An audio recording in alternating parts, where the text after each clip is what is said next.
Hello les amis, j'espère que vous allez bien, bienvenue dans ce nouvel épisode, je me présente, Ben Toubab, je suis auteur-illustrateur, je travaille principalement en auto-édition et en micro-édition, donc je fais des petites quantités et je fais à peu près tout moi-même, si ce n'est l'impression, pour laquelle je passe par un imprimeur, et du coup je fais du conte illustré, je fais un petit peu de bande dessinée, surtout du livre illustré, dernièrement de la nouvelle roman illustré aussi, voilà, un petit peu de tout, on se fait plaisir, voilà un peu l'idée. N'hésitez pas à aller faire un petit tour sur la boutique et à me poser des questions si cela vous intéresse. J'y répondrai avec grand plaisir. J'espère que vous allez bien. Qu'est-ce qu'on va tester aujourd'hui, les amis? On va tester un papier que j'avais avec moi depuis un petit moment et en fait je me suis rendu compte que j'avais pas du tout fait de vidéo dessus. Au moment où j'avais acheté du Fontaine, donc Fontaine, si je dis pas dans l'ordre ça va pas aller. Qu'est-ce que c'est? C'est un bloc de papier aquarelle 100% coton, 300 grammes, Fontaine, c'est le haut de gamme de chez Clairefontaine en termes de papier aquarelle, hein, visiblement. Je sais pas s'il y a encore au-dessus, j'ai pas l'impression d'en avoir vu, certes, il y a peut-être encore au-dessus, mais visiblement, de toute façon, généralement en papier aquarelle, à partir du moment où vous avez une gamme de papier qui est en 300 grammes minimum, 100% coton, et que vous avez différents grains, donc là on a du grain satiné et vous avez 3 grains en aquarelle, vous avez du grain fin, du grain satiné et du grain torchon, plutôt dans cet ordre-là, grain satiné complètement lisse, grain fin légèrement grainé, c'est le grain qu'on a généralement de manière basique, et grain torchon qui a un grain, voilà, une belle texture bien visible. Et du coup je ne sais plus ce que je disais juste avant. Et du coup, voilà, je pensais l'avoir testé parce que j'avais acheté du grain fin que j'avais testé il y a bien un an maintenant. Et je me rends compte que le grain satiné, alors j'espère ne pas faire un double test, hein, mais de ce que j'ai vu là, le satiné, je n'avais pas de... je vais y arriver, j'avais pas fait de test encore dessus. Donc voilà, les amis, on va essayer de tester ça, on va voir un petit peu ce que ça donne. Voilà. Écoutez, les amis, je pense que je vous ai déjà tout dit dès le début. Qu'est-ce que je voulais vous dire? Si, que... donc c'est du Fontaine 300 grammes 100% coton. Comme ça fait un petit moment que je l'ai acheté, je me suis un peu renseigné au niveau des prix parce que je me disais à quel endroit il se situe, voilà, par rapport à d'autres papiers qui sont des 100% coton. Et donc là, j'ai fait mes petites recherches, on est à 27,50 si je dis pas de bêtises, 26,50 ou 27,50 pour ce bloc-là, 18 par 26, 20 feuilles, carré collé, voilà, vraiment un classique. Donc grain satiné. Et après, donc si vous allez du côté de Arche, on monte pour le même format en grain fin, mais tous les grains sont au même format dans tous les cas. On monte à 39. 39 euros. Le Arche, c'est vraiment le haut du panier en termes de prix. Hein, voilà, c'est vraiment ce qui se fait un petit peu de plus cher. Du coup, voilà à peu près où on se situe. 27,50 pour celui-ci. 39 pour le Arche, en sachant que mon petit chouchou, le Magnani, il est à 24 pour ce format-là, 24,50, donc c'est là qu'on voit, hein, on va voir un petit peu ce qu'il donne, mais bon, moi, dans tous les cas, je suis un peu plus team Magnani et à la limite Arche, mais du coup, le Arche en effet beaucoup plus cher. Et le centenaire qu'on avait testé il y a pas longtemps de chez le Géant des Beaux-Arts, le papier aquarelle coton de chez du Géant, qui est très très bonne qualité. On est plus à, et là j'ai oublié, mais je crois qu'on a une vingtaine d'euros, je vais vous dire ça tout de suite. Tic tic tic. D'où qu'il est. Alors, 18,26, bloc de 20 feuilles, 23,50. Donc on est à peu près au même prix que le Magnani qui était à 24,50. Donc on est quand même en dessous. Alors, pour avoir testé le grain fin en coton de chez Clairefontaine, il est très très bonne qualité, très très intéressant. Voilà, je peux rien de spécial à dire dessus, c'est un très bon papier aquarelle 300 grammes coton pour démarrer. Je le trouvais, voilà, rien de particulier, alors que le Arche, bien sûr, a une vraie, j'allais dire une vraie âme, c'est un peu bizarre de dire ça, mais il y a un vrai truc avec le papier Arche, je m'en rends compte au fur et à mesure que je l'utilise.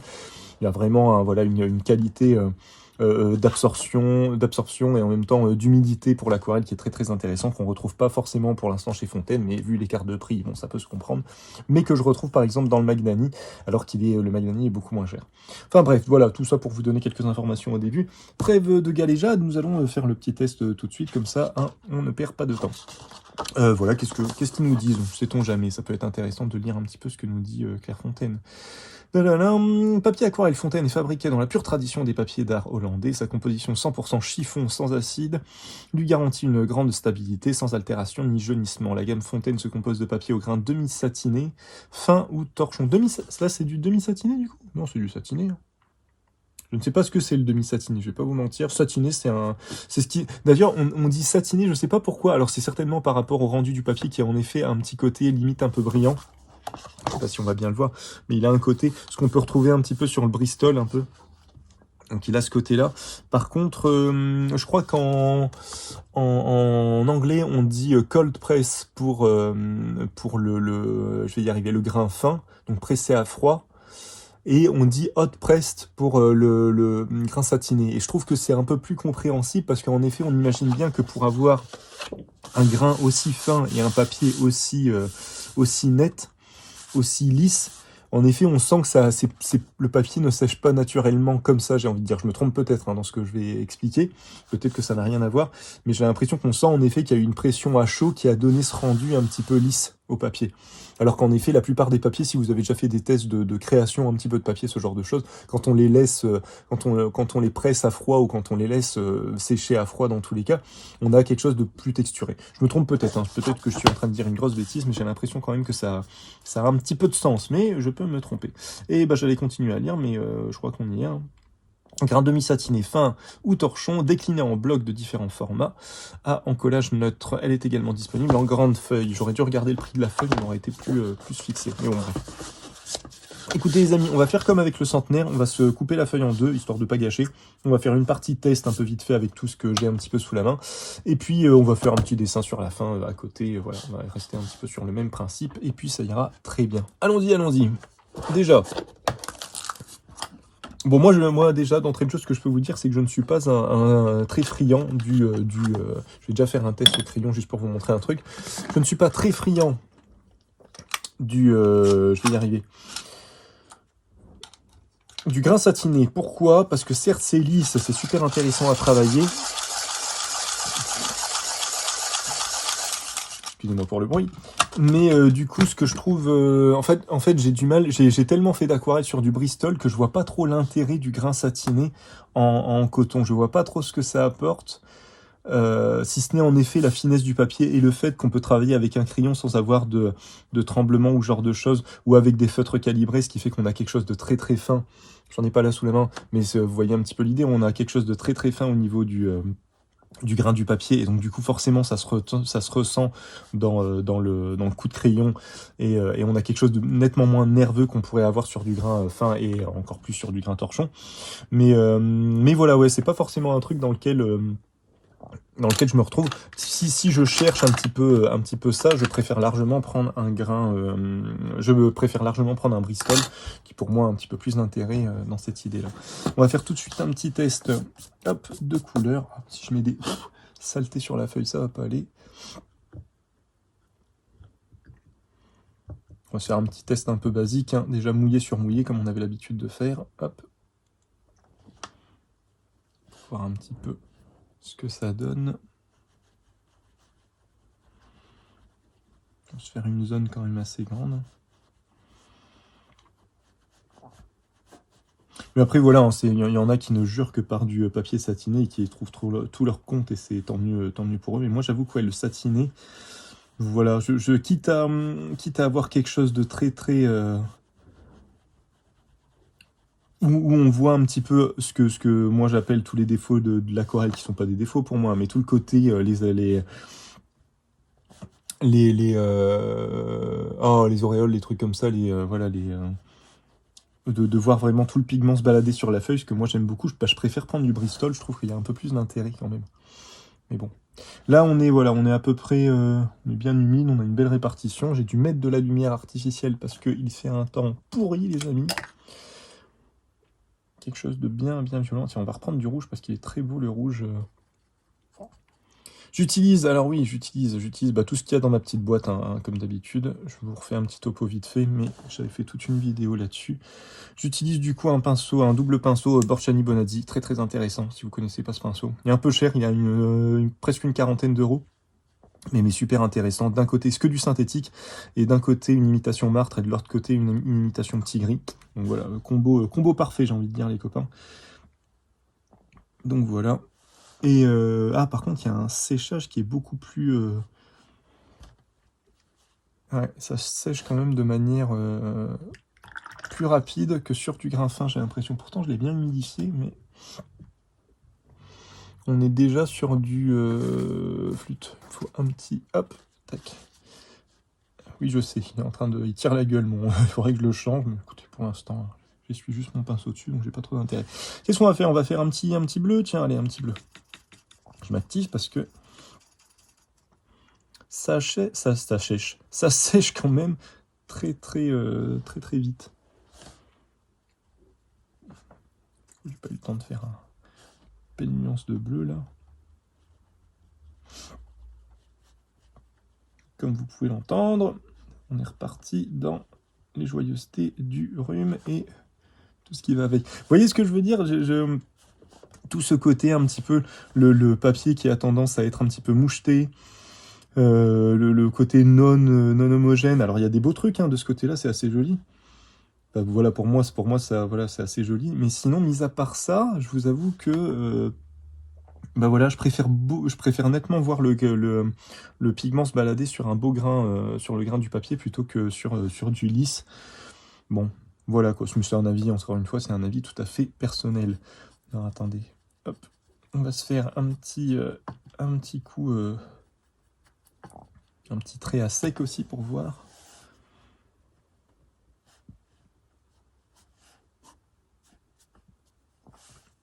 En essayant d'être un peu vif pour voir un petit peu la trame du papier qu'on arrive à avoir. Ouais.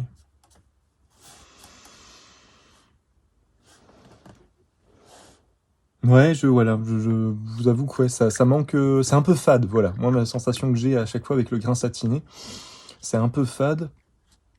Et je trouve, en fait, ce que je trouve de plus intéressant, du coup, sur le Bristol, c'est que là, comme pour le coup, on a un papier limite glacé, on a un séchage de l'eau qui va être vraiment lent, très très lent, voire moi, il y a des Bristol sur lesquels j'ai travaillé où j'ai attendu une nuit quoi, pour que ça sèche, tellement c'était long. Et le carrelage, je fais aussi de l'aquarelle sur carton mousse, j'en avais déjà fait une vidéo, mais vous voyez un peu l'idée, quoi, avec énormément d'eau. Donc ça met très très longtemps à sécher, mais par contre on a un vrai jeu, quoi. On a un vrai jeu de l'aquarelle qui se balade de manière très très aléatoire. Alors il faut pas chercher, il faut pas être en mode contrôle fric quand on fait ce genre de technique, mais moi j'aime beaucoup, c'est super intéressant à utiliser. Donc ouais, là, je suis pas... Mais voilà, de manière générale, je suis pas hyper fan du grain satiné en 100% coton. Mais dites-moi si vous trouvez... vous y trouvez votre compte en commentaire, dites-moi pourquoi. Parce que, mis à part quelqu'un qui m'a dit une fois, en effet, on peut travailler avec de la pointe calibrée, on peut faire des choses vraiment fines. Oui, ça j'entends bien, d'accord. Et du coup, ok, je reconnais que ça, en effet, ça peut être intéressant. Mais mis à part ceci, alors on va continuer le test, les amis, avec l'aquarelle que j'ai testé, je n'ai pas dit. C'est de l'aquarelle de chez Aqua Auracolor, c'est une demoiselle française qui fait ses couleurs elle-même, et qui fait du très très bon boulot. Je vous mettrai le lien dans la vidéo YouTube. Sinon, vous tapez Aqua Auracolor sur Google, vous allez tomber dessus. Et elle fait de très très beaux godets d'aquarelle avec de très très belles couleurs. Des fois, beaucoup avec... toute une gamme avec de la granulation. C'est très très très très intéressant à utiliser avec un beau rendu. Je sais pas si je peux vous montrer, tiens, vite fait. La granulation, j'en avais dans celui-là, normalement. C'était celui-là. Je l'utilise quasiment jamais, d'ailleurs, celui-là. C'est un peu dommage. Je crois que celui-ci, il est à granulation, si je dis pas de bêtises. Vous savez quoi, dans le doute, je vais vous faire les deux. C'est soit celui-là, soit celui-ci. Ce que j'aime bien dans ces couleurs, c'est qu'elles se réactivent très très rapidement et on a quelque chose de vraiment bien saturé très très vite et du coup qu'on peut diluer. C'est quelque chose que moi j'apprécie beaucoup dans l'aquarelle. Il ne faut pas que je déborde trop parce qu'après j'aurai plus de place pour faire un petit dessin. Normalement les deux sont, voyez, on le voit de toute façon, les deux sont à granulation, donc ils vont avoir un séchage avec des petits picots qui vont se créer. Et du coup, vous voyez, même autant sur du grain fin ou du grain torchon, en fait, les creux du papier vont faire que l'aquarelle va se loger, il va y avoir... Parce qu'en fait, ce que j'aime bien dans le grain fin et dans le grain torchon des papiers aquarelles, c'est qu'on a à la fois, si on regarde bien, en fait, on a les pigments qui vont se loger dans les creux du papier. Donc on va se dire, mais ça va donner quelque chose de complètement hétérogène, qui va se balader, qui va pas être très harmonieux. Et au final, moi je trouve ça hyper harmonieux, quoi. Est-ce que j'ai des exemples là sous la main pour vous montrer? Si, bah voilà, avec un truc de principe de granulation, c'était des petits dessins que j'avais fait. Vous voyez un peu tout ce rendu là?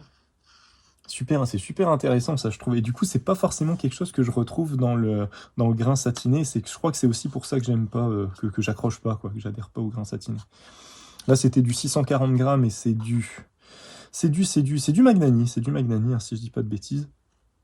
Je vois qu'il est, pour avoir pratiqué le Arch aussi en 640 grammes, je vois que le Arch est quand même un petit peu au-dessus, un tout petit peu au-dessus, en termes de, voilà, de gestion, de fondu et tout ça. Mais le Magnani est quand même très très bien, très très intéressant à utiliser. Donc voilà, bon, le dessin n'est pas super beau, mais vous voyez, c'était pour vous montrer un peu voilà, les effets qu'on peut avoir. Au final, on voit, si on regarde vraiment au détail, on va voir que c'est pas, entre guillemets, c'est pas harmonieux parce qu'il y a des picots qui se baladent un peu partout, c'est pas homogène et tout ça. Et pourtant, quand on prend un petit peu de recul, enfin, pour moi, le rendu est vraiment beau. Et j'ai l'impression que c'est pas quelque chose que je vais forcément retrouver dans le satiné. Et ce que je trouve aussi un peu tendu un peu dans le satiné, c'est que du coup la gestion des zones sèches et mouillées, bah en fait on obtient vraiment ce qu'on pourrait avoir sur un Bristol, quoi. Donc du coup je me dis bah autant partir sur un Bristol, surtout le Bristol est beaucoup moins cher déjà. Et puis Bristol, voilà, je peux avoir du 900 grammes, je peux vraiment avoir du carton, quoi. Donc on n'a pas le papier qui gondole, enfin bref, voilà quoi, tout ça fait que je ne suis pas hyper fan. Si vous ne l'avez pas encore marqué, je ne suis pas hyper fan du grain satiné, mais on va quand même aller au bout de ce test. Alors, qu'est-ce que j'ai testé juste après, les amis? Maintenant, voilà, je vous ai parlé de l'aquarelle, on va attendre que ça sèche et on va voir un petit peu comment tout ça vit. Et là, ce que je vais tester, du coup, c'est les Derwent Intense, c'est du crayon de couleur aquarellable. Et puis comme ça, on va voir un petit peu ce que ça donne. Normalement, j'avais fait tout un test pour le coup. L'intérêt que je trouvais au grain satiné, c'était justement de l'utiliser avec des crayons de couleur aquarellable parce que, comme on a une belle finesse de papier, on peut à la fois le laisser en crayon. Voilà, on a vraiment quelque chose pour vous montrer. Ce que je vous ai montré au-dessus, quoi. Mais du coup, on a vraiment quelque chose où on peut vraiment maîtriser son trait de crayon et on a surtout une belle texture. On a vraiment une belle texture de papier qui est visible du coup avec le crayon. Et du coup, quand on le dilue, j'avais fait tout un test aussi là-dessus avec le Harmony, donc de chez Anmul, le papier satiné, coton, cellulose, cellulose du coup, pas coton, excusez-moi, de chez Anmul, de la gamme Harmony. Très très bien, très très intéressant à utiliser dans cet esprit-là. Et là, en 100% coton, j'ai l'impression que par rapport à la cellulose, on a plus d'accroche dans le 100% coton que dans le cellulose. J'ai l'impression que dès qu'on utilise, on va voir si ça se vérifie, hein, mais de la plupart des tests que j'ai fait jusqu'à maintenant, dès qu'on fait des tests un peu comme ça de crayon, de feutre aquarellable, ce genre de choses, sur du coton, ça a tendance à être très très vite accroché par le coton, j'ai l'impression. Et du coup, ça se dilue pas si bien que ça. On a encore très très souvent les marques du crayon ou du feutre juste en dessous. Alors attendez, comme d'habitude, j'ai rien prévu, donc il faut que j'arrive à choper, sans tout faire tomber, mes feutres aquarellables que j'utilise pas tant que ça au final. Un peu dommage, mais bon. Hop. Je fais quelques rajouts avec sur certaines illustrations, mais j'avoue que je les pratique pas plus que ça. On est chez Winsor & Newton, feutre aquarellable. Pourquoi j'ai choisi cela par rapport à des tombeaux, des écolines ou ce genre de choses? Parce qu'en fait, ils ont une meilleure solidité à la lumière. On est sur de l'encre pigmentée et pas de l'encre colorée. Encre colorée, du coup, c'est une encre teintée, du coup, qui va vite passer à la lumière. Alors, au bout de quelques années, hein, mais si vous les mettez en plein soleil, si vous faites des illustrations que vous les mettez en plein soleil ou à la lumière du jour, ça peut avoir tendance à passer au bout de quelques années, alors que normalement, les encres pigmentées vont résister un peu plus. Voilà. Vous voyez, déjà là, on le voit que ça a été vite bu. Je sais pas si moi je le vois avec le reflet de la lumière, je sais pas si vous allez le voir. Mais je vois que c'est très très vite, on dirait un peu de limite du feutre à alcool, quoi. C'est tout de suite sec. Donc je pense que là, la dilution, elle va être un peu merdique, pour parler vulgairement. Ouais. Banco, voilà. Voilà, c'est pas ouf, hein. Donc le feutre, même si... Alors attendez, on va faire un test vraiment en essayant de le diluer Mais voilà, sur du coton, la plupart du temps, j'ai remarqué ça. Surtout, ça se voit vraiment, pour le coup, avec les feutres aquarellables. Dès que vous êtes sur du coton, ça va avoir tendance à très très mal se diluer. Ouais, et puis même si je le prends, ça sèche tellement vite que... Non, on a le temps de rien. On a le temps de rien. Alors attendez, est-ce que je peux vous faire, j'avais quoi? Alors attendez, bah tiens, c'est simple, on va faire un test là-dessus, mais par exemple, là c'est un reste le dessin que je vous avais montré avant, ça c'est un reste de papier du coup Magnani en 100% coton aussi. On va voir, tiens, 100% coton et avec un grain plutôt fin ou torchon. Et là, on va voir, je pense, alors vu que c'est du coton, si ça se trouve, ça va faire le même effet, mais je pense que le grain joue aussi. Alors déjà, ça sèche pas tout de suite. On le voit, je sais pas si on va le voir, mais on a un beau reflet. On va le laisser quand même sécher. On va voir un petit peu ce que ça donne. Et je pense que même en le laissant sécher... Ah, et même en le laissant sécher, il se dilue encore super bien. Faudra que je fasse un test avec du... Mais je crois que j'en avais fait en plus, avec du satiné de chez Arche ou de chez Magnani pour voir un peu la différence. Pour voir si c'est le satiné de chez Clairefontaine qui fait cet effet-là, ou si c'est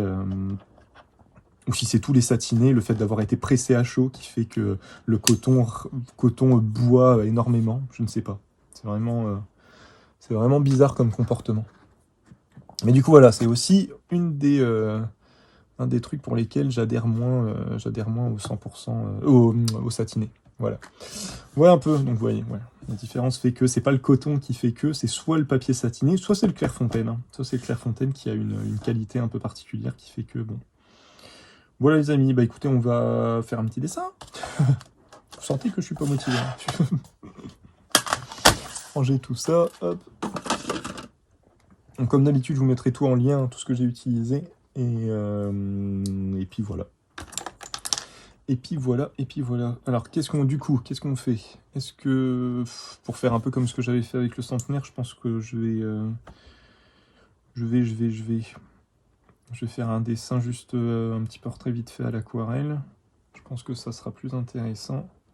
On va avoir comme un espèce de comparatif, quoi. Mais je vais vous mettre aussi en lien l'autre test que j'avais fait. Qui est plus où je montre justement le crayon de couleur aquarellable sur le satiné qui est quand même assez intéressant à utiliser. Même si encore une fois il y a un genre je sais pas si ça se dit, un ternissement j'allais dire, je suis pas sûr que ça. Mais bref, les couleurs sont un peu ternes quand on finit de les utiliser. Alors pareil, est-ce que c'est le satiné qui fait ça?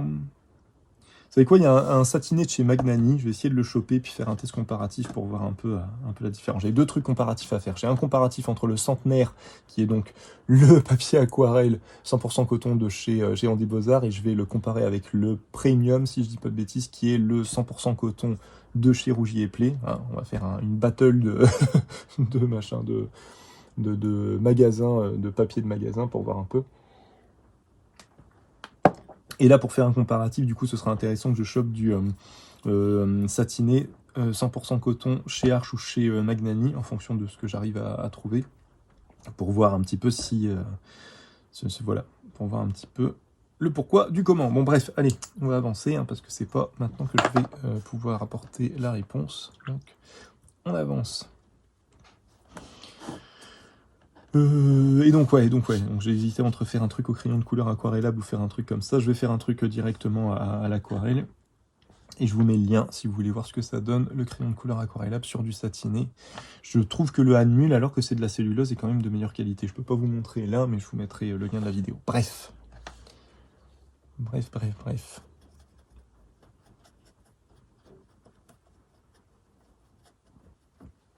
Je suis un peu bête, j'aurais dû... Vous savez quoi? Garder les deux. Hop, là, désolé pour le bruit. Je vais garder les deux ouverts comme ça je pourrais switcher peut-être de l'un à l'autre. Et on va se faire un petit portrait classique, hein, on va pas se casser la tête. Et vu que là on a un temps de séchage qui est assez fort, vous savez quoi, on va essayer de le bosser vraiment en ombre pour voir ce que ça donne. Je me dis là au moins je peux potentiellement me permettre de travailler vraiment en couches qui vont être de plus en plus fines, vu que ça sèche quand même assez rapidement.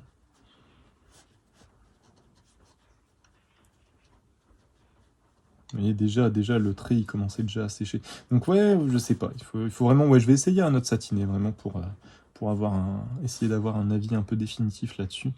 Pour voir...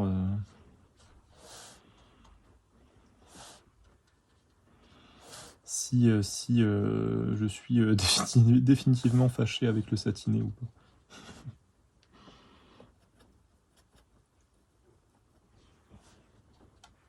Est-ce qu'on peut trouver un terrain d'entente?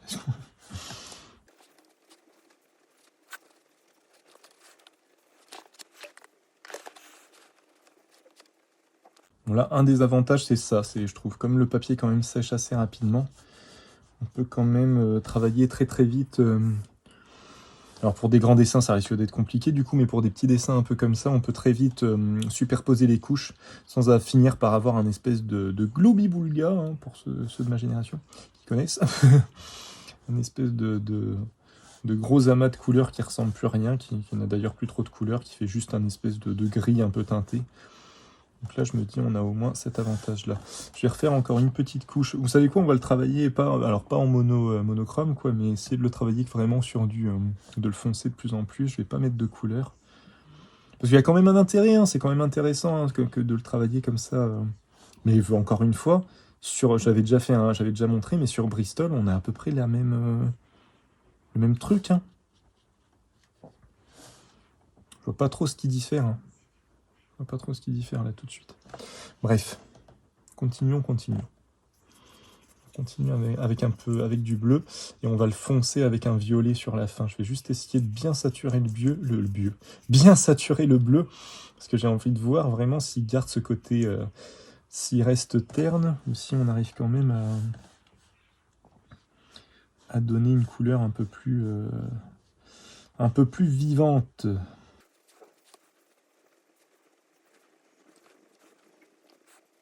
En aquarelle, j'aime beaucoup travailler comme ça en couches qui se superposent. Et en allant, là je reste encore avec ce pinceau, avec le petit limitation de petit gris. Après je vais me mettre sur le martre pour avoir quelque chose de plus fin. Et l'idée c'est d'utiliser de moins en moins d'eau en fait. Et ce que j'aime bien avec cette technique là, c'est que ça permet d'être très très vif. L'idée bien sûr, voilà, encore une fois vous me connaissez, hein, moi l'idée c'est de garder le trait d'en dessous, pas de gomme. C'est vraiment de jouer avec ce qui va dans un premier temps nous apparenter comme des erreurs, mais qui vont venir vraiment participer à la construction et à l'harmonie du dessin final. Alors des fois ça foire, hein, des fois on n'est pas à l'abri d'un problème, mais en tout cas, moi je trouve que même quand on foire, je l'avais déjà expliqué, mais même quand on foire un peu avec cette technique-là, le foirage fait partie intégrante du dessin, de l'illustration finale, et du coup c'est moins un foirage, quoi. C'est vraiment c'est une erreur assumée, ce que j'appelle une erreur assumée.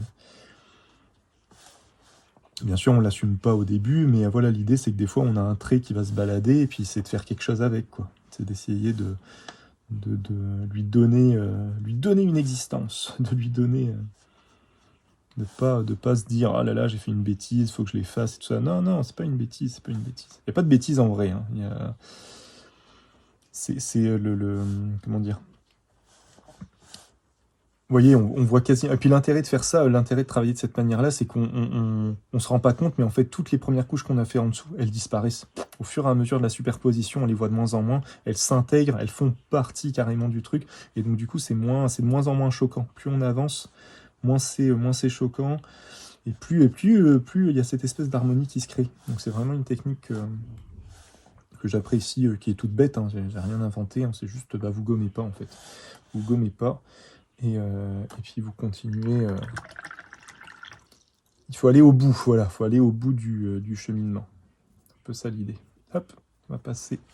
Est-ce que je reste dans du bleu? Je pense que là, si je reste dans du bleu, on va plus voir grand-chose. Je vais passer à du violet du coup. Puis je vais voir si je fais une ou deux couches.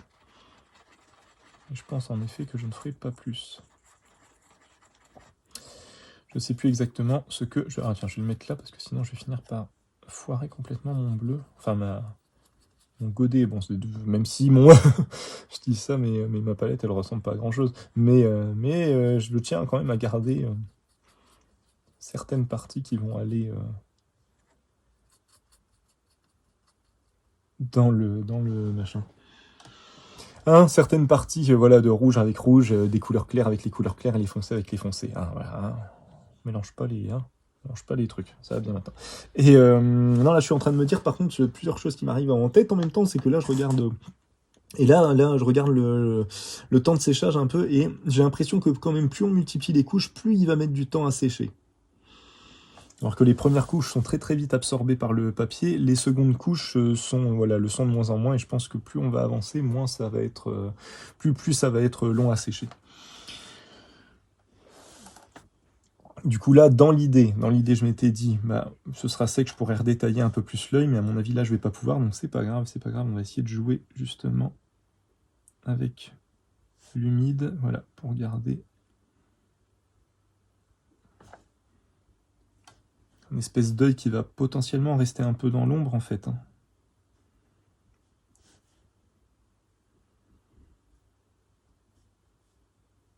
En fait, avec cette technique-là, ce que je trouve intéressant, c'est qu'on travaille ses volumes et surtout on travaille l'ombre et la lumière. C'est surtout ça qui est très intéressant. Et vous voyez par rapport au pinceau, hein, désolé, je passe du coq à l'âne, mais par rapport au pinceau, la différence de finesse et de texture qu'on arrive à avoir quand entre les deux types. Il est vraiment génial. Il est vraiment génial ce pinceau. Parce qu'on a juste à embarquer ça, de l'eau et de l'aquarelle, et puis on peut tout faire. On peut même faire du grand format quand même, hein, même s'il n'est pas très épais. Il conserve quand même assez de flotte, du coup on peut vraiment le travailler dans la durée. Il y a une bonne rétention quand même.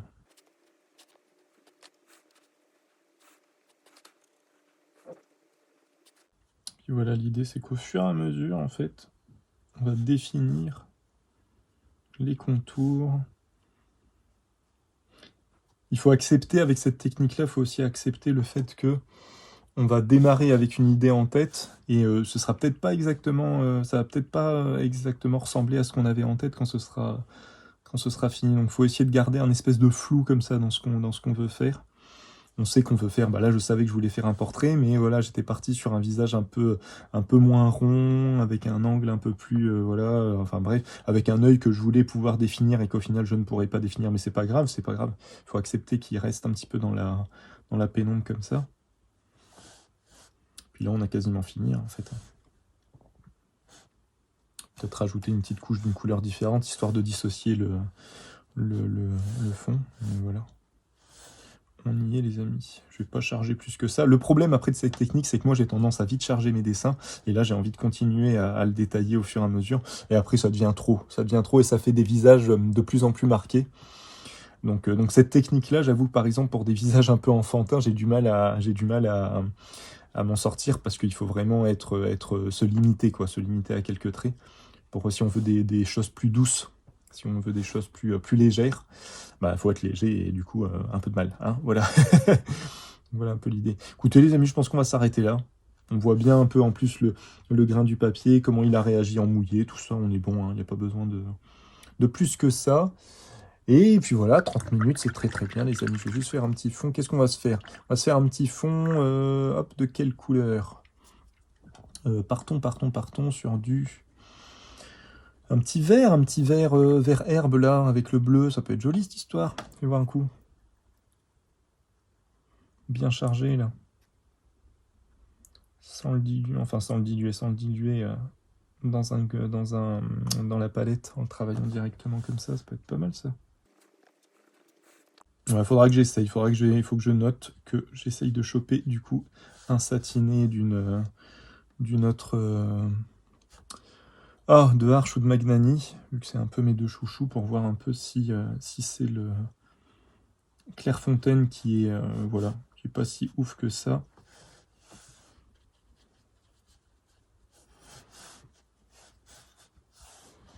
Ouais les copains, on va s'arrêter là. Ou si le satiné c'est vraiment pas mon truc. Voilà. Bon, l'avantage que je lui reconnais, c'est ça. Les deux avantages que je lui reconnais à celui-là, à ce papier-là, c'est que de manière générale, voilà, les satinés, on peut travailler avec finement. Et ouais, encore, moi j'arrive à travailler aussi finement sur du torchon et tout ça, donc bref. Mais bon, pourquoi pas, avec des points de calibrés, des trucs comme ça, on peut vraiment travailler de manière très très fine, donc ça je lui reconnais. Et en effet, le fait que, en tout cas, celui-ci, le Clairefontaine, il a tendance à boire quand même assez rapidement, ce qui fait qu'on peut très très vite... je pense qu'il se travaille plus en sec. En mouillé, je sais pas s'il est très très intéressant à travailler, mais en sec comme ça, il est pas mal, il est pas mal. Il y a quelque chose d'intéressant à faire avec. Voilà les copains, écoutez, sur ces bonnes paroles, on va s'arrêter là. Je pense vous avoir tout dit hein, sur ce papier. Ranger mon pinceau.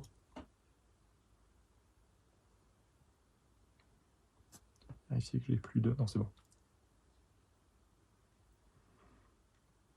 Seul souci que j'ai avec ce pinceau, je vous l'avais déjà dit, mais je le redis, c'est que du coup, le petit gris, je l'utilise quand même beaucoup, hein, celui-là, mais l'imitation petit gris, elle a tendance à se recourber. J'ai dû le retailler une première fois, donc là, il va falloir que je le retaille parce qu'il fait une espèce de boule un peu trop épaisse, du coup, j'arrive plus à le travailler aussi finement.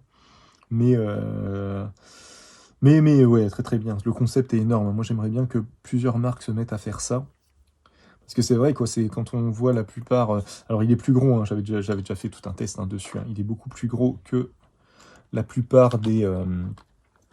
je vais réussir à le choper. La plupart des, voilà, des pinceaux de voyage que vous avez. Forcément, c'est un double. Et il est plus épais. Là, c'est du Raphaël. Du Raphaël ou du Sennelier? Raphaël. Donc voilà. Mais bref, j'ai toujours dans l'idée de m'en fabriquer un. Donc voilà, il va falloir que je fasse ça. J'essaye de faire ça.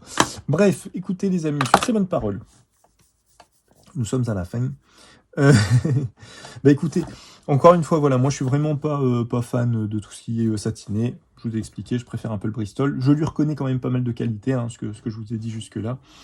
Et en chargeant un peu les couleurs, on a quand même des couleurs qui ressortent, on a quand même une petite saturation des couleurs qui est plus intéressante sur du grain fin, j'ai l'impression quand même, hein, les couleurs ressortent mieux. Mais ça reste intéressant à utiliser pour ceux qui recherchent vraiment un papier lisse. Alors pour le coup, alors, désolé Clairefontaine, hein, mais pour le coup, tentez peut-être le Magnani parce qu'il est moins cher de base et la plupart du temps il est en promotion. Mais encore une fois, ouais, il faut que je fasse un test avec le Magnani satiné pour voir un petit peu. Mais surtout que j'en avais déjà fait un en plus. Mais je referai un test vraiment dans cet esprit-là pour faire un espèce de comparatif entre les deux pour voir un peu ce que ça vaut. Et puis voilà les amis, je pense vous avoir tout dit. Donc ouais, ça reste un papier de bonne qualité. Hein. C'est clairement pas mon papier de prédilection. C'est pas ça que je prendrais. Il y a trop de choses, voilà. Par exemple, ça j'aime pas quoi. On voit un trait, on voit le trait du dessous. Alors que là, j'ai pas fait plusieurs couches. Hein. J'ai tout fait quasiment en une fois, dans un temps assez court quoi. Et j'ai quand même un trait qui a séché en dessous, le temps que je revienne par dessus. Bon. Par contre, ça j'aime bien tout ce côté-là. Je trouve ça assez intéressant. J'aime bien voilà comment ça se diffuse de ce côté-là. Et puis voilà, toute la superposition est vraiment intéressante. Bon bref, je commence à répéter les mêmes choses. Sur ces bonnes paroles les amis, j'espère que ça vous a plu. Si vous avez des questions, des commentaires, si j'ai dit des bêtises, j'ai peut-être dit des bêtises, j'ai certainement dit des bêtises, j'en dis souvent. Si j'ai dit des bêtises, n'hésitez pas à me reprendre, hein, c'est comme ça qu'on avance. Et puis voilà, des commentaires, tout ça, si vous avez des questions, si vous voulez partager un peu votre expérience du papier satiné, qui sera peut-être plus intéressante que la mienne, n'hésitez pas. Sur ces bonnes paroles, je vous souhaite une bonne journée, une bonne soirée, une bonne matinée en fonction de l'heure à laquelle vous regarderez cette vidéo, une bonne après-midi aussi, j'avais oublié. Et je vous dis au prochain épisode, prenez soin de vous, à la prochaine, salut, salut!